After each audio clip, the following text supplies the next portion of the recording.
色香味俱全嘅豉油雞喺屋企都可以輕鬆做到。今日買一隻靚嘅清遠雞，大概係2斤左右。首先我哋先洗一洗乾淨佢。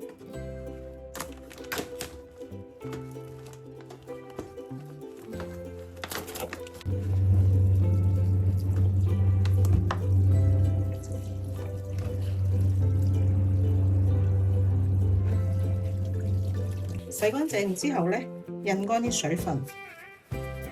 越乾身咧，佢就比較容易上色上味。入邊都盡量擎乾啲水先嚇。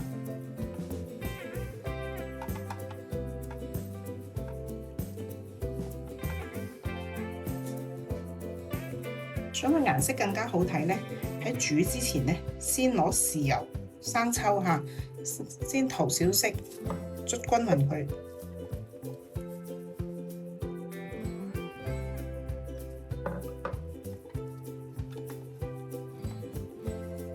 咁啊陣間咧就會又好味又上色，下邊都唔好忘記。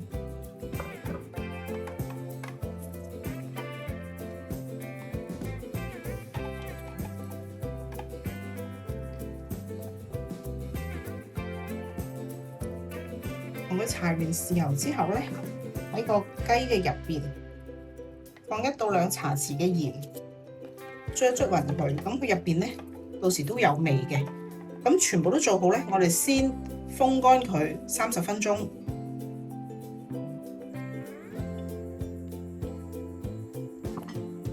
油熱起鑊，咁我呢啲咧係豬油嚟嘅。咁豬油咧佢會更香。如果冇嘅話咧，用普通嘅油都可以，用花生油嗰啲都係可以嘅。如果有豬油，可以用豬油。咁等佢先油熱。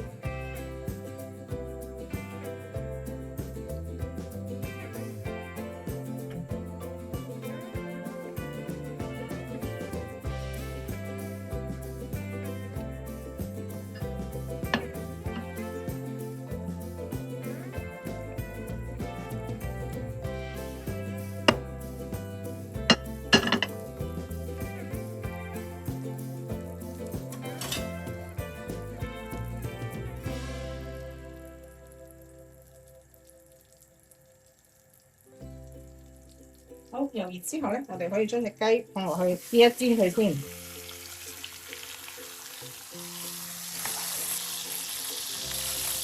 煎香一邊咧，我哋反另一邊都可以嘅。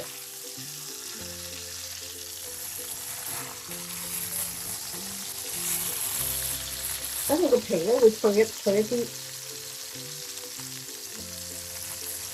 捉住隻腳嘅位置反一反佢。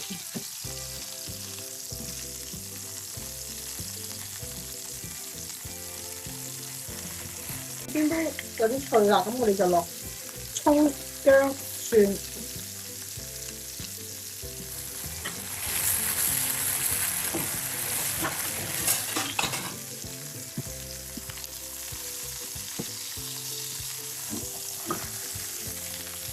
唔怕佢陣間就會上色噶啦。咁呢個時候咧，淋一大概250毫升嘅靚嘅豉油。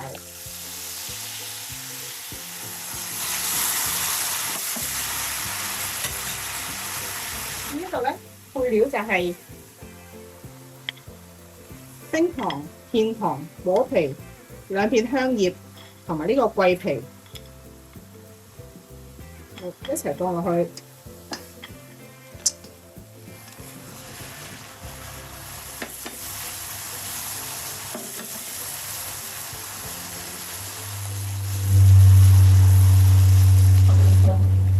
跟住再加750毫升嘅溫水，一齊煮。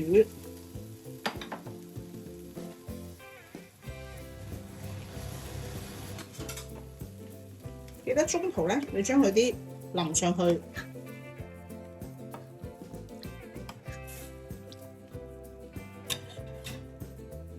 記得。咁呢個時候咧，再落米酒，少少老抽上色，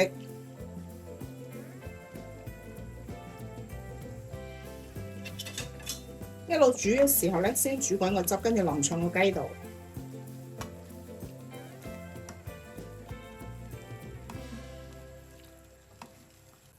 你喺佢煮緊湯嘅時候咧，記得淋一淋佢，唔同嘅方面都要淋一淋，跟住將啲湯灌一灌入去。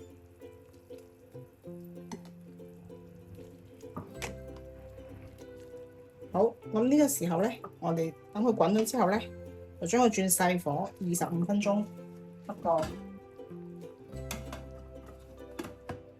細火25分鐘，醃嗰15分鐘啦，我哋開蓋，將佢反一反面，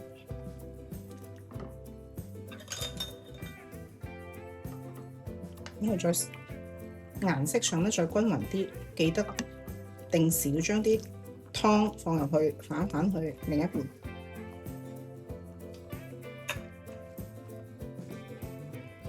翻咗另一邊咧，跟住我哋繼續留啲汁落去，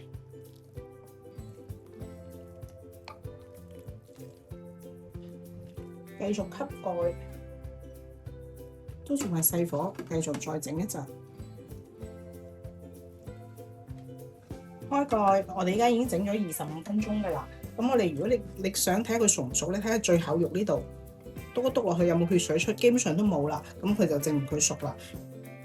咁呢個時候咧就可以出碟攤凍，然後斬件開飯啦。